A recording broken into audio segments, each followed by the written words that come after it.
Hai hai hai. Selamat datang kembali di channel Min Donghua.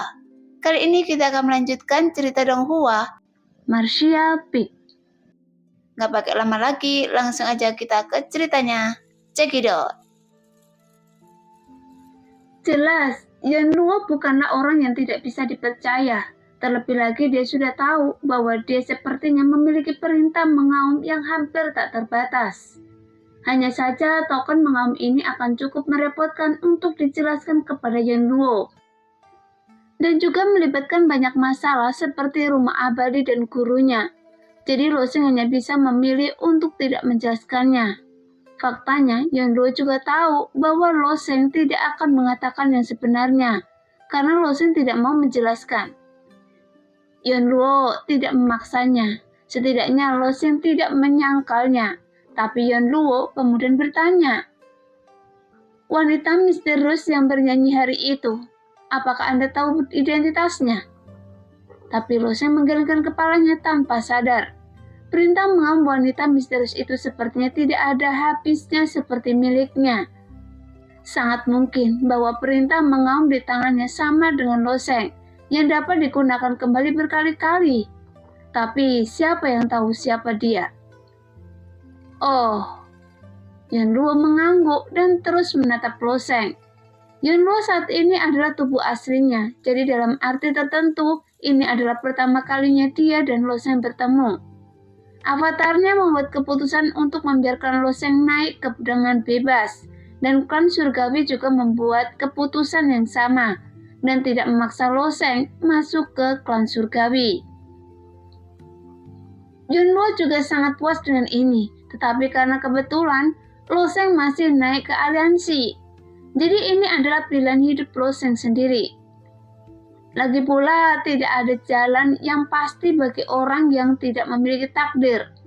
Tapi tidak peduli bagaimana jalan masa depan Loseng, dia tidak keberatan mendorong Loseng dari belakang sekarang. Bahkan jika hanya mengandalkan token mengaum yang tak ada habisnya dari Loseng, itu saja sudah layak baginya. Bagaimanapun token mengaum memiliki pengaruh yang besar pada banyak ras. Di masa depan, dia mungkin memiliki banyak hal yang menyusahkan Loseng untuk membantunya menyampaikan berita. Ketika Loseng ditatap oleh Yanluo seperti ini, dia tiba-tiba merasa seperti sedang diawasi, seolah-olah dia sedang berdiri telanjang di depan Yanluo dan sepertinya tidak ada rahasia tersisa di tubuhnya untuk disembunyikan. Loseng juga tahu, meskipun kultivasi Yanluo sangat kuat, dia tidak memiliki kemampuan ini. Hanya karena jarak antara kultivasinya sendiri dan miliknya terlalu besar, sehingga dia merasa tidak nyaman. Sama seperti ketika penguasa tanah suci Lingwu memandang dirinya sendiri. Loseng juga merasakan hal yang sama. Jadi, ini hanya dapat dikatakan bahwa tingkat kultivasi Loseng sendiri terlalu rendah. Di alam bawah, dia sudah berada di puncak keberadaan, tetapi di alam atas, alam hidup dan mati hanyalah permulaan. Dan yang paling penting adalah masih belum ada respon terhadap berita Loyan. Mungkin seperti yang dikatakan Sun di awal, pemuda yang muncul di sekte Rovoid adalah pria yang sangat ditakuti oleh seluruh dunia, dan dia berada di luar jangkauan jalan surga. Jadi keberadaan Loyan mungkin sudah ada di luar surga ini. Namun Loseng sangat enggan untuk menarik kesimpulan ini, tetapi kemungkinannya cukup tinggi. Jika dia ingin menemukan Loyan, kekuatannya saat ini tidak cukup. Setelah memikirkan Sun, Loseng tiba-tiba menatap Yanluo dan bertanya, "Yanluo, apakah ada cara untuk membangunkan Sun?" "Sun?" Yanluo tercengang saat mendengar kata-kata Loseng. Ingatan sejuta avatarnya terlalu besar, dan jutaan avatarnya telah melihat terlalu banyak orang dan benda. Jika Loseng ingin Yanluo mengingat secara akurat siapa orang tertentu, mungkin agak sulit. Tapi Loseng sendiri adalah pengecualian. Tapi dia masih mengikuti ingatan Loseng dan menemukan keberadaan Sun. Raja pembunuh klan Yoye. Jika saya ingat dengan benar, sepertinya dia hanya memiliki sebagian jiwanya yang tersisa. Yan Luo tersenyum tipis. Jelas hilangnya raja pembunuh dari klan Yoye bukanlah rahasia di dunia, dan ketika raja itu adalah simbol mereka, jika Sun benar-benar jatuh, yang baru pasti akan lahir di tempat klan Yoye. Loseng mengangguk dan tidak berkata apa-apa. Yan Luo terus menatap Loseng dan berkata sambil tersenyum.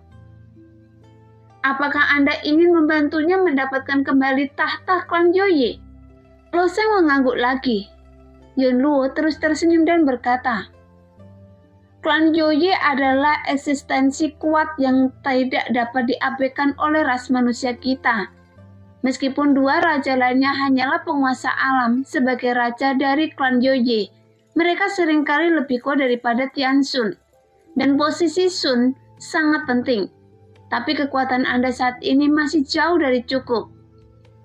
Saya akan meningkatkan kultivasi saya, kata Loseng dengan serius. Melihat ekspresi serius Loseng, Yan Luo tiba-tiba terkekeh. Saya bukan guru Anda, dan saya tidak dapat mempengaruhi pikiran Anda. Anda dapat mengendalikan keinginan Anda sendiri. Bukankah saya sudah mengatakan ketika saya berada di benua Poseidon? Saya tidak akan ikut campur tentang pilihan Anda.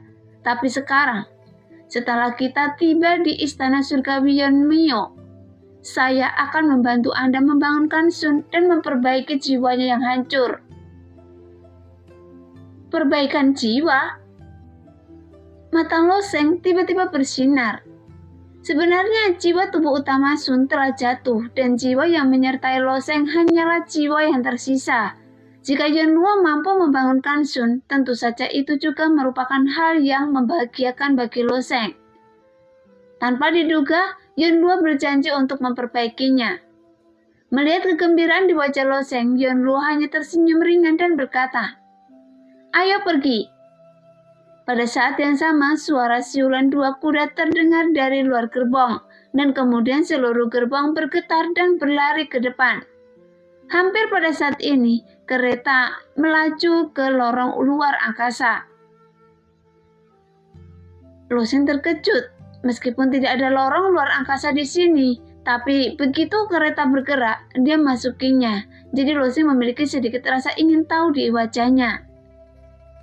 Kekuatan magis bawaan kuda Tian Luan adalah dia dapat dengan bebas melarikan diri ke saluran luar angkasa.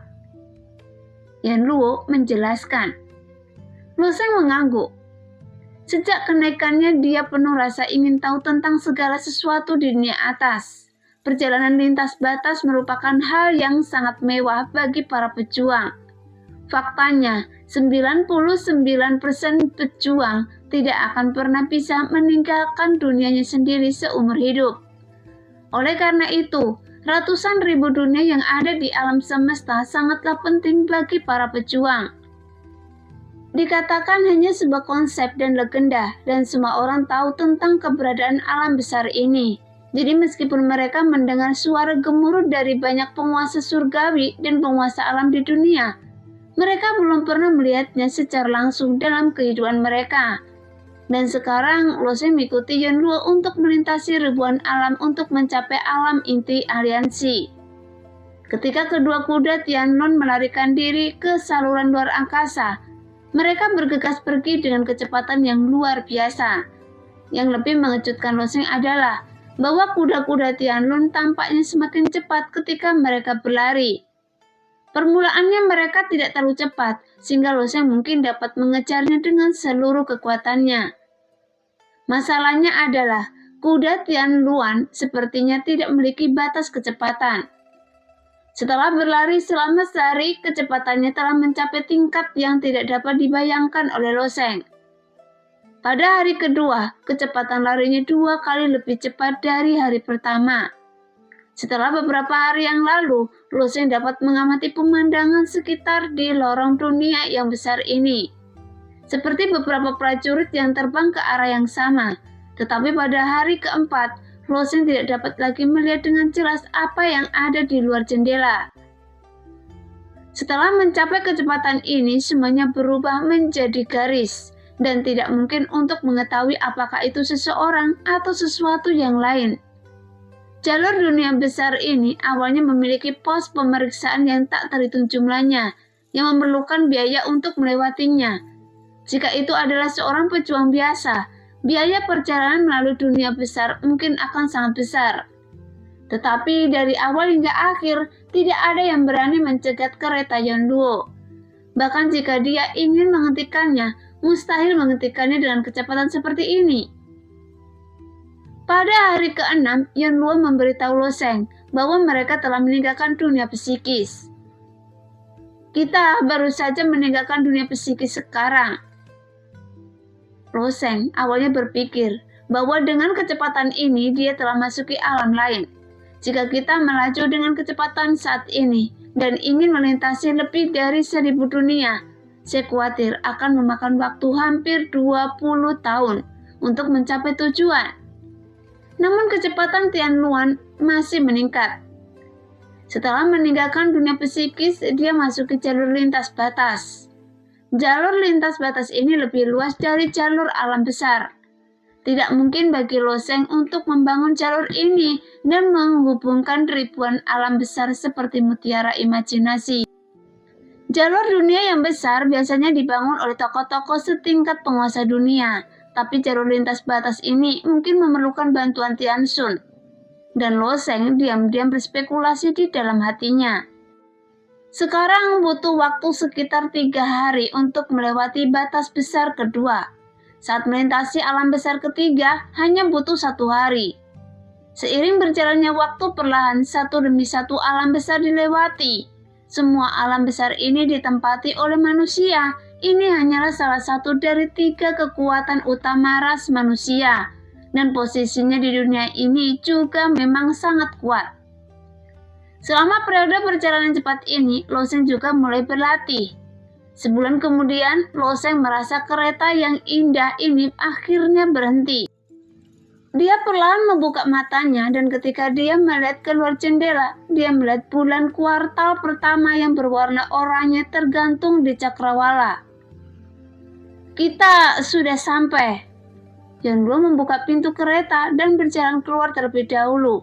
Loseng mengikuti Yonduo keluar dari gerbong dan tiba-tiba teringat sesuatu dan bertanya, "Lalu, jika Sima Yulang ingin datang, berapa lama waktu yang dibutuhkan?"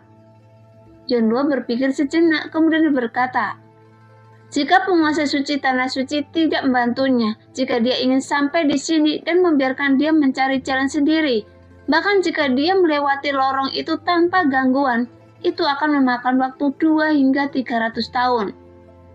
Jika dalam perjalanan membutuhkan 2 atau 300 tahun, bukankah rambutnya akan memutih setelah perjalanan ini?" Loseng tiba-tiba merasa tidak bisa berkata-kata dan tercekik. Tentu saja, Sima Yulong adalah kebanggaan Tanah Suci Lingwu, dan penguasa Tanah Suci tidak akan membiarkannya menghabiskan ratusan tahun. Jadi mereka akan mengeluarkan biaya sehingga mereka tidak menyia-nyiakan perjalanan ini. Belum lagi melintasi begitu banyak alam besar akan sangat menakutkan biaya yang dikeluarkan, dan Sima Yulong mungkin tidak mampu membelinya. Ayo pergi. Ketika Anda cukup kuat, Anda akan mengerti bahwa dunia sebenarnya tidak sebesar itu. Setelah mengatakan itu, Yonduo masih berjalan di depan. Melihatnya berjalan ke depan perlahan. Rok panjang 9 warna terus bergoyang yang membuat Loseng tersenyum sedikit. Kemudian dia mengikutinya. Faktanya, Yonduo ini terasa sangat aneh bagi Loseng. Kedua Yonduo yang dia temui memiliki kepribadian yang sangat berbeda dari miliknya. Meskipun dia tahu alasannya, tapi keanehan itu masih ada, dan hanya rok panjang ini yang bergoyang. Bayangan tersebut memungkinkan Loseng untuk menghubungkan mereka bersama. Setelah berjalan dalam jarak tertentu, sebuah kota besar muncul di depan Loseng. Kota-kota besar di dunia atas sangat besar bagi Loseng. Setiap kota besar sudah sebanding dengan wilayah tengah. Dan di kota besar ini, Loseng melihat pilar batu yang sangat besar, karena terlalu besar bahkan ratusan mil jauhnya. Loseng dapat melihatnya dengan sangat jelas berdiri di atas tiang batu. Istana itu seperti mahkota pohon besar. terbentang di atas tiang batu yang membuat Loseng semakin tercengang. Ini adalah istana surgawi Yunmyo, salah satu dari 13 istana, kata Yonluo ringan. Ikutlah dengan saya. Setelah mengatakan itu, Yonluo mengulurkan tangannya dan membuat gerakan lembut. Kemudian kekuatan tak terlihat menyelimuti dirinya. Di bawah suara mendesing, Loseng merasa tubuhnya melintas sekali di angkasa.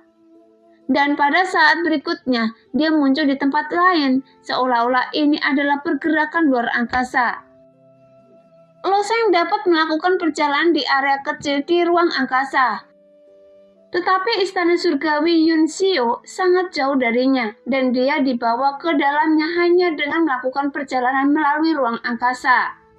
Seperti yang dikatakan Sima Yulong, dua hukum utama yang harus dikendalikan oleh para pejuang di dunia atas adalah hukum ruang dan hukum waktu.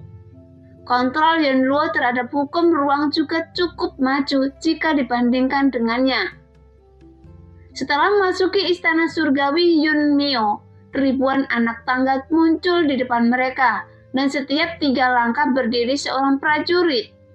Di atas ribuan anak tangga ini berdiri ratusan tentara yang masing-masing berdiri di sana. Adapun para cendekiawan, mereka semuanya memiliki tingkat kultivasi ilahi alam dewa. Mereka semua memiliki ekspresi serius dan berdiri tegak. Setiap kali Yonluo melangkah ke tingkat yang baru, para prajurit mendudukkan kepala dan memberi hormat kepada Yonluo. Sementara Yonluo berjalan begitu saja, seolah-olah dia tidak mendengar apapun. Pada saat ini, beberapa sinar cahaya lagi muncul di langit. Sinar cahaya itu datang dari cakrawala, tiba dalam sekejap, dan mendarat di samping Yonluo dalam sekejap mata. Loseng melirik sekilas, dan orang yang memimpinnya adalah seorang prajurit Parobaya kurus, dengan hidung bengkok. Matanya setipis daun bilo, dan matanya sangat tajam di depannya. Tingkat kultivasinya hampir sama dengan Yonluo. Apakah ini juga master alam yang kuat? Loseng sedikit terkejut. Tuan istana telah kembali, dan saya di sini untuk menyambut Anda. Pria dengan hidung bengkok itu membungkuk lembut kepada Yonluo, tetapi tidak ada sedikit pun rasa hormat dalam kata-katanya. Hal ini membuat Loseng sedikit bingung. Seperti yang dia pahami sekarang, Yonluo adalah penguasa istana ke-13. Dan karena orang di depannya mengaku sebagai bawahan, dia sepertinya tidak menempatkan Yonluo pada dirinya sendiri. Ketika Yonluo melihat pria hidung bengkok itu, wajahnya tidak terlihat bagus. Tidak perlu menyapa saya dengan hormat. Saya masih ada yang harus dilakukan, jadi tolong minggir. Pria hidung bengkok itu menyentuh dagunya, tetapi tidak mundur setelah mendengar kata-kata Yonluo. Sebaliknya, dia memandang Loseng dengan penuh minat, dan bahkan mengendus hidungnya, dan berkata sambil tersenyum, "Saya tidak tahu di mana Anda menemukan si kecil ini. Baunya seperti orang yang baru naik, kan?" Mendengar ini, Yonluo mendipkan matanya, menatap pria hidung bengkok itu dan bertanya, "Bagaimana kabarnya?" Namun pria berhidung bengkok itu terkekeh. "Tidak masalah, saya tidak melakukan apapun seperti memungut sampah. Apakah Yang Mulia tidak ingin melihat 2 pendatang baru yang saya bawa kembali kali ini?" Begitu dia selesai berbicara, ada 2 prajurit muda di belakangnya yang melihat ke arahnya dengan wajah bangga. Kedua prajurit ini juga berada di alam hidup dan mati, tetapi mereka sama seperti Sima Yulong, seorang pejuang yang selamat dari 9 kesengsaraan kecil.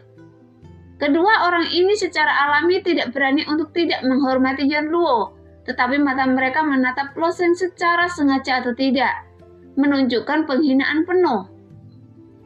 Yonluo memandang kedua orang itu, dan kemudian berkata dengan tenang, "Yah, tampaknya istana Yonmyo kita dapat mengembangkan 2 orang jenius lagi." Pria hidung bengkok itu terkekeh. Tentu saja, yang ini adalah putra penguasa alam roda besar. Ketika dia baru lahir, ayahnya menggunakan kekuatan alam besar untuk memotong rambutnya dan membersihkan sumsumnya. dan orang lain, dia mewarisi garis keturunan Tong Tianshu dan telah membuka 7 daun. Saya kira dia akan memenuhi syarat untuk bergabung dengan istana ke-13 setelah menerobos alam laut ilahi. Oh, jawab Yan Luo ringan, seolah-olah dia tidak ingin berdebat dengan pria pengeridung bengkok di sini, tetapi bersiap untuk pergi bersama Lo Sheng. Tanpa diduga, pria berhidung bengkok itu masih berhenti di depan Yan Luo dan melanjutkan. Tuan Istana, saya ingin tahu apa yang dikatakan anak ini. Apakah layak bagi Anda untuk membawanya kembali secara langsung? Sepertinya dia punya banyak latar belakang. Saya tahu, ada orang pendaki yang muncul entah dari mana. Bau tanah itu bisa tercium dari jarak beberapa meter. Kedua prajurit dengan latar belakang luar biasa di balik hidung bengkok itu berbicara seperti ini. Faktanya mereka sangat menghormati Yan Luo, tetapi kali ini mereka melihat pria hidung bengkok yang tidak melihat Yan Luo di matanya, dan mereka juga dapat melihat bahwa pria hidung bengkok awalnya ingin menginjak wajah Yan Luo. Jadi mereka berdua memiliki niat yang sama. Jadi kali ini wajar untuk menargetkan Lo Sheng. Mendengar itu ada sedikit kemarahan di wajah Yan Luo, tetapi pria hidung bengkok sepertinya merupakan hal yang tabu baginya. Jadi tidak nyaman baginya untuk marah. Namun pada saat ini Lo Sheng tiba-tiba tersenyum, mengendus hidungnya dan berkata, "Mengapa saya tidak mencium bau ini?" Salah satu dari mereka berkata dengan sinis, "Bagaimana saya bisa mencium bau saya sendiri jika saya sudah lama tidak menciumnya setelah berada di restoran?" Oh, Lo Sheng mengendus-endus dan berkata, "Jadi begitu, kalian berdua pasti tidak bisa mencium aroma kalian sendiri. Seperti apa bau kita?" Salah satu prajurit bertanya dengan ringan. "Tentu saja baunya seperti orang bodoh," kata Lo Sheng sambil tersenyum dan menutup hidungnya. "Meskipun tidak bau, baunya cukup busuk. Jadi Anda tidak boleh tinggal di sini untuk waktu yang lama." Mendengar perkataan Lo Sheng, Yan Luo di sebelahnya terkekeh. Meskipun dia tahu bahwa Lo Sheng adalah pria yang pantas menderita, dia tidak menyangka kata-katanya begitu tajam. "Berani!" Salah satu dari mereka berteriak dengan marah. "Mengapa saya tidak berani?" Lo Sheng segera berkata, "Wah, apa yang Anda? Apa yang Anda? Tahukah Anda siapa? Ayah saya." Lo Sheng terus berkata setelahnya dan bahkan mengucapkan paruh kedua kalimat yang ingin dia katakan pemuda itu terlebih dahulu. Jelas, Lo Sheng telah mempelajarinya dengan sangat baik dan dia bisa mengatakan apa yang ingin dikatakan pihak lain terlebih dahulu, yang langsung mengejutkan pihak lain. Prajurit itu berkata dengan hampa, Bagaimana Anda tahu apa yang ingin saya katakan?" Lo Sheng terus memimpin dan berkata, "Ini tidak sederhana karena mudah untuk menebak apa yang dikatakan orang idiot." Tepat ketika kata-kata itu keluar, bahkan sebagai penguasa istana surgawi Yan Mio, Yan Luo tidak bisa menahan diri untuk tidak memegang perutnya dan tertawa. Sedangkan untuk wajah pria berhidung bengkok sangat jelek dan matanya yang dingin menatap Lo Sheng. Bahkan mata kedua jenius besar itu seperti pisau, ingin membunuh Lo Sheng. Jelas, langkah Lo Sheng juga dipelajari dari lelaki tua klan surgawi. Dia bisa mendahului setiap kata yang terkadang sangat menyedihkan. Dia tahu bagaimana mengamati emosi orang dan melihat bahwa Yan Luo dan pria hidung bengkok tidak ada hubungannya satu sama lain, karena mereka bukan dari kelompok yang sama. Lo Sheng tidak akan khawatir tentang apapun. Pria hidung bengkok awalnya mengumpulkan 2 bibit bagus dan ingin memamerkan kekuatannya di depan Yan Luo. Meskipun aslinya memang bagus, karena prajurit yang membuka teratai 7 daun jarang ada di dunia. Tapi tak disangka, mood baiknya yang semula baik diganggu oleh anak ini. Wah, para pejuang tidak mengandalkan mulut mereka untuk makan. Pria hidung bengkok berkata sambil menatap Lo Seng dengan dingin. Terima kasih, saya punya guru saya sendiri, jadi saya tidak membutuhkan pendidikan Anda. Jawab Lo Seng tegas. Prajurit biasa mungkin masih sangat gugup ketika menghadapi prajurit di tingkat penguasa alam, tetapi beberapa prajurit yang sombong mungkin sangat agresif. Tapi mentalitas Lo Seng sangat stabil. Jika dia terlalu gugup, dia akan kehilangan muka terhadap Yuan Luo. Jika dia terlalu agresif dan tidak menggunakan kata-katanya dengan baik, dia mungkin akan terkena pihak lain. Meskipun Lo Seng baru saja memarahi seseorang, dia tidak memarahinya pria berhidung bengkok.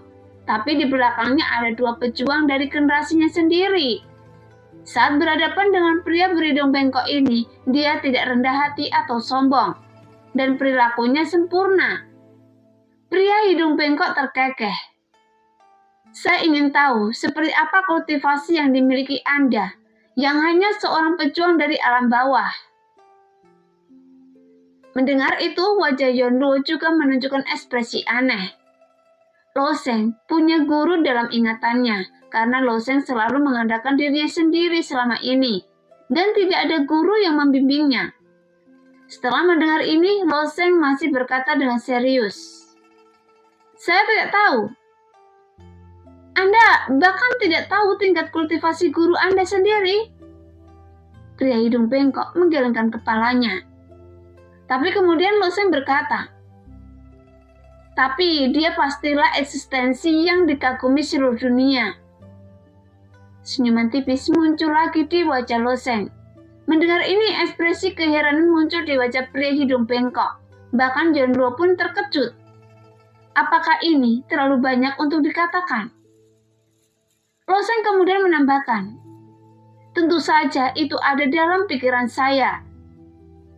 Ketika pria berhidung bengkok mendengar kata-kata ini, dia menyadari bahwa wajahnya sedikit canggung. Dia tampaknya secara tidak sengaja terangsang oleh emosinya, dan pikirannya mengikuti anak ini. Memikirkan dirinya sebagai penguasa dunia yang agung itu sangat besar dan tenang. Tapi dia terpana dengan kata-kata si kecil ini. Jika dia tidak berada di istana surgawi Yanmio, dia pasti akan membunuh anak ini 10.000 kali. Tapi beberapa kata antara Lo Seng dan dia sama sekali tidak sopan. Dia ingin menegur Lo Seng, tapi dia tidak tahu harus mulai dari mana. Pada akhirnya, dia hanya menggertakkan gigi dan berkata dengan dingin, ayo pergi ke aula senjata dewa.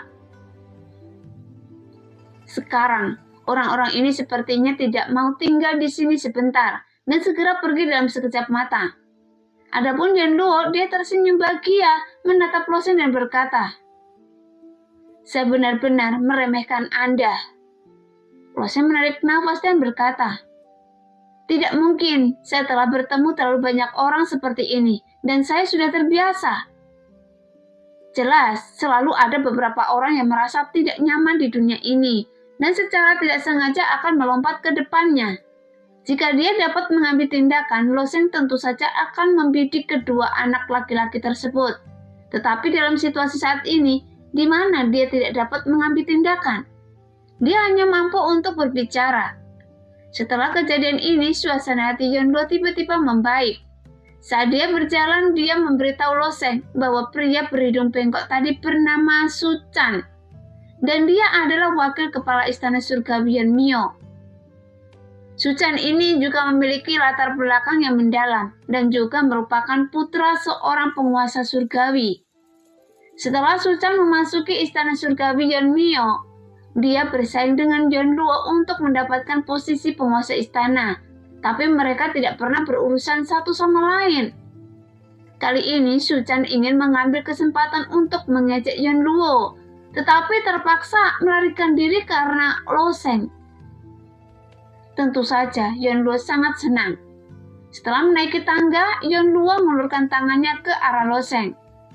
Bawa ke sini. Apa? Lo Seng bertanya, apakah Anda tidak ingin membantu Sun memulihkan jiwanya? Tanya Yuan Luo. Sekarang, wajah Lo Seng menunjukkan ekspresi keheranan. Yunluo menggelengkan kepalanya, tetapi berkata, bagaimanapun, tingkat kultivasi Sun sebelumnya juga merupakan master alam setengah langkah. Jika Anda ingin memperbaiki jiwanya sepenuhnya, itu tidak akan mungkin dilakukan dalam waktu singkat. Namun jika Anda mau membangunkan sisa jiwanya, saya punya cara untuk memperbaiki sebagian besarnya. Mendengar perkataan Yunluo, Luo Shen secara alami mengeluarkan sepotong kayu pemelihara jiwa. Dia memeriksa Sun di kayu pemelihara jiwa dan ada perasaan hangat di tangannya. Sun sudah tertidur di dalamnya lama sekali dan sekarang dia akhirnya bisa bangun. Tapi dia tidak tahu seperti apa ekspresinya ketika dia bangun dan menemukan dirinya di dunia besar. Setelah menyerahkan kayu pemelihara jiwa kepada Yunluo, kemudian Yunluo menyerahkan sesuatu kepada Luo Shen, dan itu adalah sebuah slip giok dan liontin giok kecil, dan kemudian berkata, dalam slip giok ini adalah peta istana surgawi Yunmyo. Karena Anda masuk ke istana 13 saya, semua orang di istana memiliki kesempatan untuk memilih senjata secara gratis di aula senjata dewa. Terserah Anda, senjata apa yang dapat Anda pilih. Senjata? Senjata level apa itu? Apakah ada senjata dewa? Kata Luo Shen dengan penuh semangat. Mendengar itu, ada ekspresi tercengang di wajah Yunluo. Menurut Anda, dari mana saya berasal? Saya adalah penguasa istana ke-13, jadi bagaimana mungkin saya bahkan tidak punya senjata dewa? Yunluo menggelengkan kepalanya. Dia secara alami mengerti bahwa Luo Shen tidak memahami perannya dari istana ke-13 dalam aliansi. Bagaimanapun, inilah tempat para jenius terbaik di 3000 dunia yang berkumpul di sini. Bukankah akan menjadi lelucon jika senjata di aula senjata dewa lebih rendah daripada senjata dewa? Luo Shen mengangguk. Dalam pertempuran terakhir dengan Sima Yulong, senjata sucinya rusak. Tentu saja ruang mimpi hanyalah proyeksi, tapi Luo Shen tidak memiliki senjata berguna sekarang. Tapi saat ini, dia memiliki kesempatan untuk memilih senjata. Jadi bagaimana Luo Shen bisa melepaskannya? Setelah keduanya selesai berbicara, Yunluo membantu Sun memulihkan jiwanya, sementara Luo Shen mengikuti peta di slip giok dan melewati istana surgawi Yunxiu. Sebelumnya, di aula bela diri Wanling di Tanah Suci Lingwu, para jenius terbaik dari Tanah Suci kelas 10 berkumpul bersama. Tetapi di istana surgawi Yunmyo di depannya, sebagai istana aliansi ke-13, mengumpulkan para jenius dari ribuan besar tempat-tempat suci. Salah satu dari mereka sudah cukup untuk menjadi tokoh inti di Tanah Suci kelas 10. Sama seperti Tanah Suci Lingwu, mereka mencoba memaksa Sima Yulong ke istana ke-13 untuk melatihnya, berharap dia bisa mendapatkan sumber daya yang lebih baik dan peluang. Setelah melakukan perjalanan melalui istana surgawi Yunmyo yang besar untuk waktu yang lama, Luo Shen menemukan aula senjata dewa. Ada juga 2 prajurit lapis baja yang menjaga pintu masuk aula senjata dewa. Tingkat budidaya kedua prajurit lapis baja ini jauh lebih baik daripada prajurit lapis baja di tangga. Di depan para prajurit ada banyak prajurit yang melindungi mereka. Para prajurit ini semuanya sangat muda dan terlihat seusia dengan Luo Shen. Adapun yang lebih tua, mereka baru berusia 30-an. Sepertinya beberapa dewa kelas 1 telah ditambahkan ke aula istana dewa hari ini. Jadi bagaimana jika mereka menambahkan lebih banyak? Bisakah orang biasa mendapatkannya? Saya akan mencoba keberuntungan saya. Hei, biayanya 300 giok esensi jati untuk mencobanya sekali. Jika Anda tidak merasa buruk, coba saja. Prajurit ini juga harus menjadi prajurit berbakat yang dikirim ke istana 13 untuk pelatihan lebih lanjut. Dari berbagai bidang besar. Setelah mendengar kata-kata mereka, Luo Shen menunjukkan keraguan di wajahnya. Karena untuk masuki aula senjata dewa untuk memilih senjata, dia perlu membayar 300 giok esensi sejati. Dan Luo Shen mendapatkan lebih dari 100 giok esensi sejati dari tambang. Jadi ini masih jauh dari cukup. Namun dia belum pernah mendengar bahwa dia perlu membayar begitu banyak Gyo Essence jati yang awalnya berencana untuk masuk ke dalamnya. Jadi dia berhenti lagi. Nah, demikianlah cerita hari ini. Terima kasih yang sudah menonton video Min Earth sampai selesai. Sampai jumpa di video selanjutnya. Bye-bye.